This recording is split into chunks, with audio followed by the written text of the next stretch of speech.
Hey guys, Stealth here.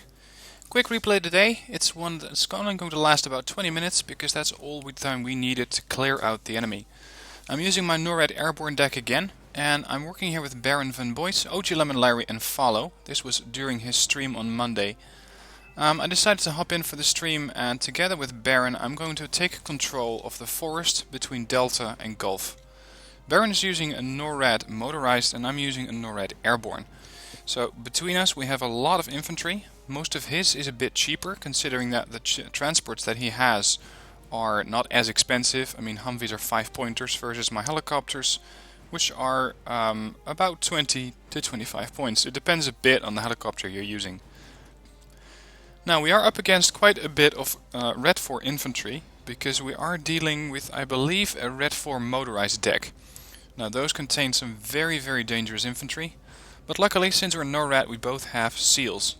So we can field up to 8 seals per player, and that should be more than enough to deal with the infantry that's in here. And I can also back Baron up with my airstrikes, so that he can focus more on the ground attacks. Now Swiss will take the middle. Swiss is the nickname for OG Lemon Larry, and Follow would take the right side in India. So far it looks very good. We each have our own zone for the CVs. Mine is going to stay in Echo. Follow is going to take Foxtrot. Baron will take Gulf, and Follow or Swiss might send one to India. I'm not entirely sure how we divided that. And finally I'll be sending one to Delta. So we have quickly captured all of the zones, getting a lot of income here. Now I'm opening up with not that many units because I didn't get that many points. We got 2 units of Blackhawks, so 2 Blackhawks with Stingers inside. 1 Chinook with Rangers, I believe, and 1 with Highlanders. So that's all I get, but with the Chinooks I do get quite a nice helicopter with a minigun, and same for the Blackhawk, which carries even twin miniguns. And these are the same caliber, they just look a little different, but they do exactly the same thing, namely doing a lot of damage to infantry. Now, me being airborne and Baron being motorized means that I'll be arriving at the scene earlier. So my helicopters can offload troops early, do a quick land grab, and then the motorized forces can come in to assist or take over so that I can relocate later on. Because sometimes you deal with a helicopter push over Charlie and Delta, I'm immediately offloading my Stingers here. My Blackhawks are trying to get to the ground. And this is sometimes why I advocate the use of having a helicopter in a group of 1. So don't group them up. Because what you're going to see here is that for some reason one of them hits the ground sooner than the other one and decides to just completely shut down. It offloads and the takeoff animation is of course very quick, but I don't know why it just decided to stop its rotors right there and land. I didn't order it, it was just, I don't know, waiting for its buddy to land probably. Okay, mistake on my part, I didn't bring Highlanders, I brought Delta Force. They got the M72 Law. It's a pretty terrible anti-tank weapon with low accuracy and low AP power. So the armor penetration is only 13 on this weapon, and that means I'll not be getting through any kind of tank armor anytime soon. But with the amount of infantry that I'm bringing and the combination with Baron, we should be more than okay here.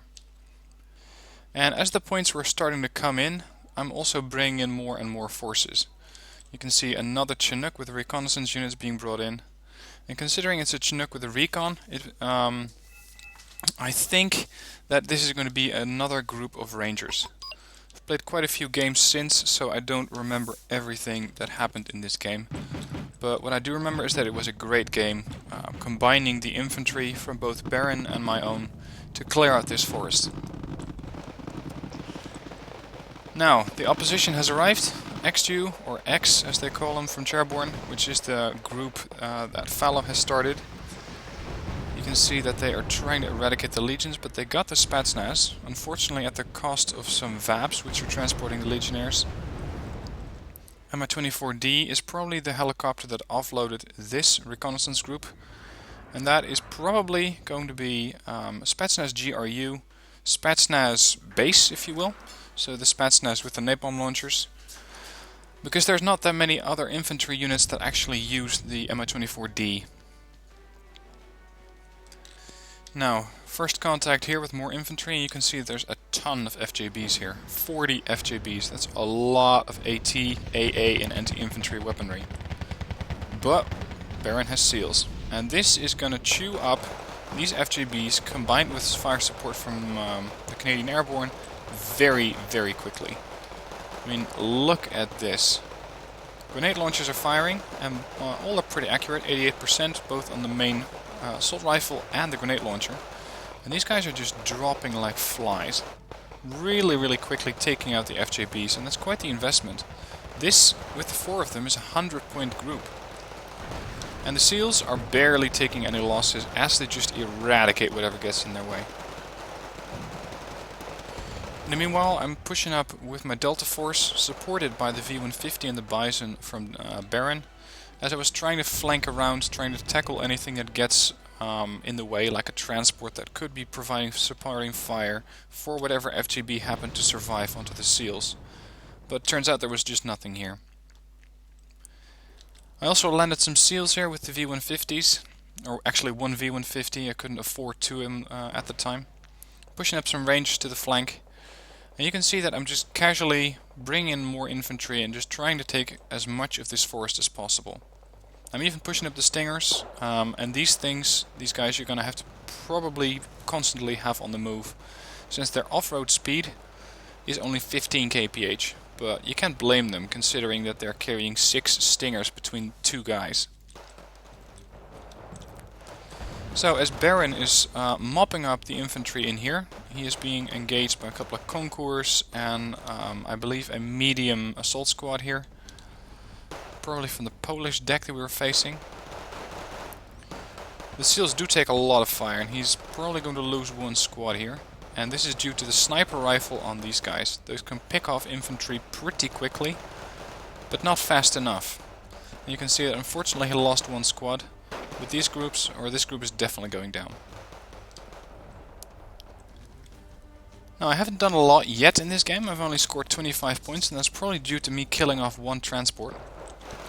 But now we got our work cut out for us, as some of the Navy SEALs start to arrive here. And the Navy SEALs are encountering an empty LBV, so that means that there's a lot of infantry on the way.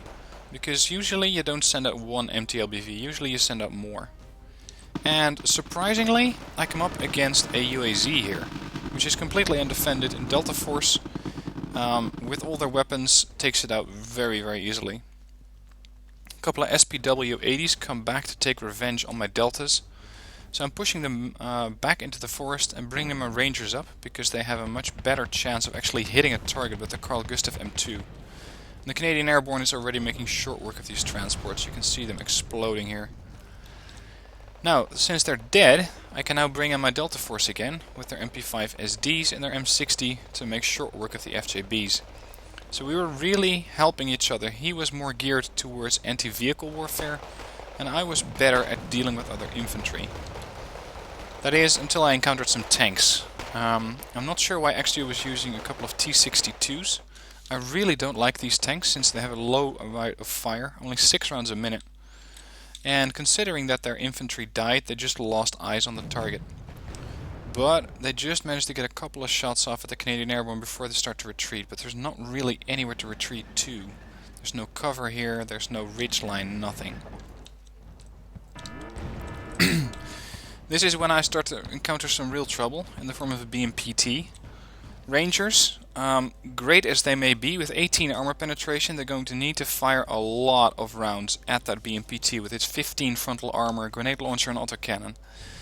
And that thing is not going to go down fast, so I need to fall back a little bit and wait for either a helicopter to come and help, Canadian Airborne to come in with their Carl Gustaf M3, they have a better chance of penetrating the BMPT, or we need to flank this guy.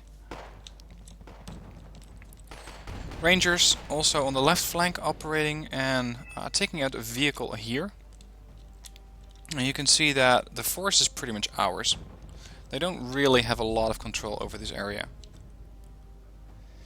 Now I'm bringing in a Cobra here, a Recon Cobra. It's a nice and cheap helicopter, only 55 points, but in situations like this it really excels. A grenade launcher is going to help it to clear out any infantry very quickly, and if you're dealing with a couple of transports, the rocket pods on them will take those out. The only thing you got to be careful about is the Strela over there, and the Sokol with its Iglas. So I'm trying to bait the Sokol over here towards the Stingers, but unfortunately the Stingers don't really have a good line of sight since they're in the middle of a forest. And now I'm getting too aggressive, as you can see. First Igla misses, second one hits, and the third one shoots down my chopper, so that was a bit of a mistake there. Too aggressive, trying to provide fire onto the BMP-3. You can see that a bomber decided to drop here, but nothing got hurt, not even weakened or panicked. Now, Spetsnaz GRU, chewing out my Rangers, not a lot that they can do here. I tried to bring in my Highlanders 90 in time, but I couldn't really do it. So unfortunately I lose the Rangers, and since a Spetsnaz GRU team is very, very dangerous to infantry, I decide not to risk it. I don't want to lose these Highlander 90s. And as far as I was concerned, the Spetsnaz GRU were fine where they were. I didn't really need to engage them that bad. They could just stay there so long as they stayed out of the way, stayed out of my operational range here. Now I have a V150 here. It is not going to spot anything until it's right on top of it, but that's the case with most of the infantry in this forest. But I'm mostly getting it in case a Spetsnaz team shows up. Because a Spetsnaz team is going to be pretty damn dangerous to my infantry, but not so much to my V150 since it has a bit of armor. Still, it's only one side or 1 point on every side, and that means it is not going to get or not going to survive a lot of hits. So I do need to be careful with it, but it can absorb at least some of those RPGs fired by the Spetsnaz with the napalm effect. And talking about Spetsnaz, here they are. They chewed up a lot of seals over here, so I'm putting down a marker. There's Spetsnaz here. You can see that Baron either spotted it himself or spots my marker and he's immediately pulling back. V150 moves in, gets a little bit of damage done onto the Spetsnaz, at least worries them. But the thing gets stunned immediately by one of the missiles fired by the RPO. And then, together with Canadian Airborne and Navy SEALs, we can take them out. This was probably an AA vehicle. Actually, no, it's not. It's probably a BMP. But there is an AA vehicle here, because you saw a large flare pop up. And that was the AA firing at probably one of my jets. So, to deal with more infantry, I brought in more Navy SEALs. Now, I made a little bit of a change in vehicles. The Navy SEALs in my deck are being brought in using V150s. What I did over here is offload the V150s here. You can see them stacked here. And instead I decided to transport them with, I believe, the Blackhawks or the Frogs. I think the Frogs, since they're just touching down here. This made it so that I didn't have to wait for these V150s to travel all the way up this road, all the way through this mountain pass and onto this area. I just picked them up, put them in a couple of helicopters and flew them out here, and that was a lot faster. So if you have a couple of helicopters lying about, like I do over here, and I'm not willing to risk those yet onto this position because BTRs are pretty damn dangerous to helicopters. And I don't know what AA they have in here. I'm not willing to risk those helicopters yet, so I'm just keeping them back, keeping them stacked, ready to go. Now, I tried to engage a group of 20 Spetsnaz with 20 SEALs, but you can see that the SEALs will not exactly win that. I came home with 3 and 17 guys in body bags, so this was not good. And Larry was providing fire support with some either long-range artillery or mortars. I think it's long-range. Yeah, he's providing fire support with his Caesar. And we need that, because otherwise we're not going to have a good day against those Spetsnaz. I have a Super Chinook here. It offloaded supplies for the Highlanders, probably refueled, and sorry, not refueled, strengthened up a couple of squads from the Canadian Airbornes, and definitely provided my SEALs with some desperately needed ammo and manpower. But it's not enough, so I'm flying it back to the FOB. And because it was a low point tactical game, we only have one of those. So we share one FOB so that the rest of the players at the beginning of the match can deploy a bit more forces. You can see that there is still an AA platform here, and considering it keeps launching, there's either a supply truck near it, or there is a launcher which has more than 3 missiles. So let's have a look what it is. It's a Buck, it has 4 missiles, so at least you know it is not one of the super high-end platforms. It's a medium ranger at 70 points, but still very, very deadly. And counting the amount of missiles that these things fire will help you to see if they run out of ammo or not. The moment you know that they're out of ammo, and this was a Prowler that just destroyed that AA unit in one shot. By counting the missiles you can really see how effective the AA is going to be. If it fired 3 or 4 missiles you can expect it to be empty, especially if those missiles keep being fired from the same location. Now my Stingers just cannot catch a break. The moment they walk over here, a helicopter shows up over there and vice versa. So the Stingers were not really that useful in this situation. What was effective is the infantry that Baron was using. These are Canadian Airbornes and Highlanders. And you can see that he has a lot of points, 800 already, versus my 530. And what we really needed here, and which I could and should have brought in hindsight, is an M8. It's a very nice and medium priced tank at 50 points, high rate of fire. It's a glass cannon, but if it has enough forced cover it can still be very effective at taking out these transports, so that our infantry can then take out the infantry that comes out of it. You can see that Baron's being aggressive here, engaging the Yukon Days with his Canadian Airborne and Highlanders.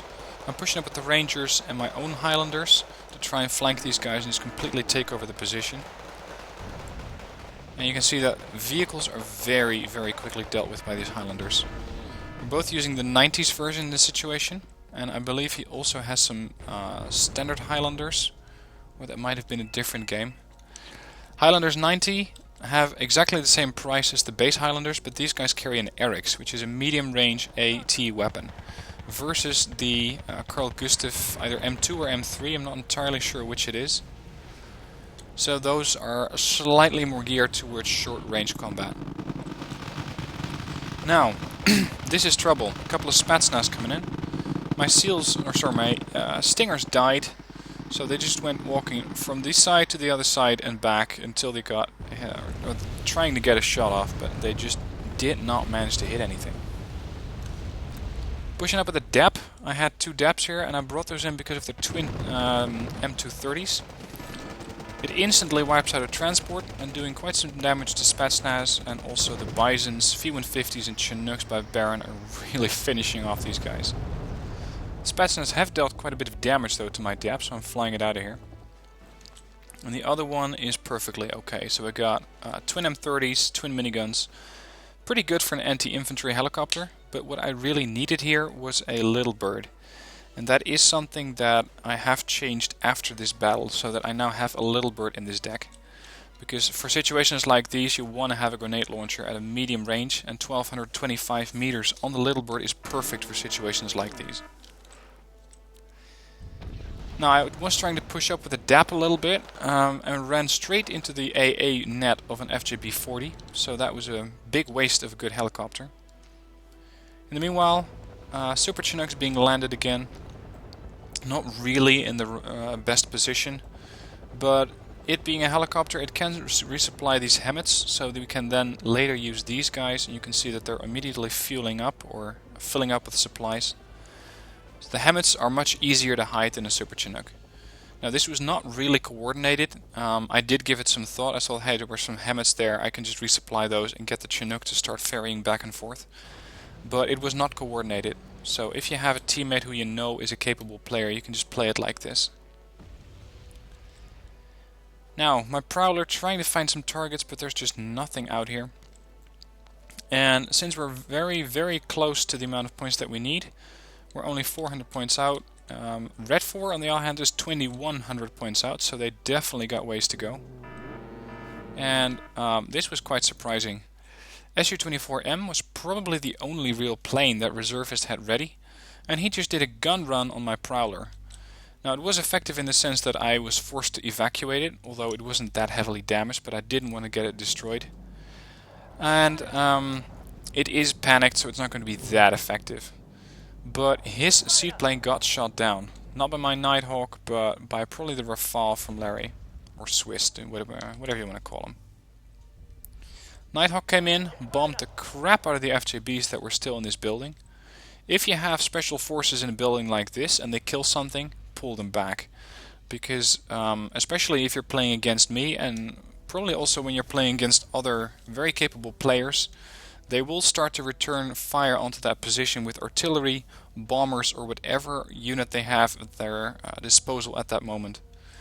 So be very careful. Him not pulling back his FJBs made it so that I had a very easy time knocking those out with a stealth fighter. Now over on the right flank you can see that both Falo and Larry have also moved up here. And Larry or Swiss didn't really push up this far, but we were mostly focused on pushing up here. And you can see Larry providing fire support with, for example, the Caesar, doing overhead operations with a Rafale. Stuff like that really helped out this flank. Now, I brought in a couple of Avengers a long time ago. They were just parked back here in the forest in case helicopters showed up. And finally, they got a target. Mi-24V. 100-point helicopter. Pretty dangerous to ground forces, but they lack ATGMs. They do have Iglas, but with the rocket pods, they do a little bit of damage to my Avengers. So, quick game, but we only needed 3,000 points to score in this game.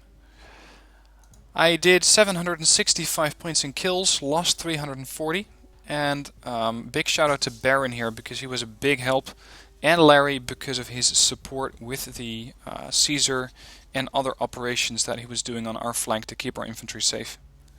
So, a combined arms force, 2 times NORAD and 1 times France, and I'm not sure exactly what Fala was using in this situation, but I wanted to focus on how you can quickly take over a forest, even with the, as what some people would consider, inferior Blue 4 infantry. I don't consider them that inferior at all, because they are pretty damn capable of clearing out a forest or capturing it, as you just saw. Had we gone up against Formosas, it would have been a different story, but this situation, it was pretty okay. So, hope you liked watching this replay. If you have a great replay, send it in to me. The link to do that is in the description down below. Same for the decks. If you have a great deck, I'm always looking for those, so I can show them off, give you feedback, possibly play a game with them, although that's something that I have cut back on quite a lot, because I found that my win rate is suffering if I keep jumping from deck to deck to deck, never really mastering one. So that's why you see me playing US or NORAD Airborne quite a lot lately. So with that, it's the end of the video. Hope you liked it. Don't forget to hit the like and the subscribe button, and I'll see you next video.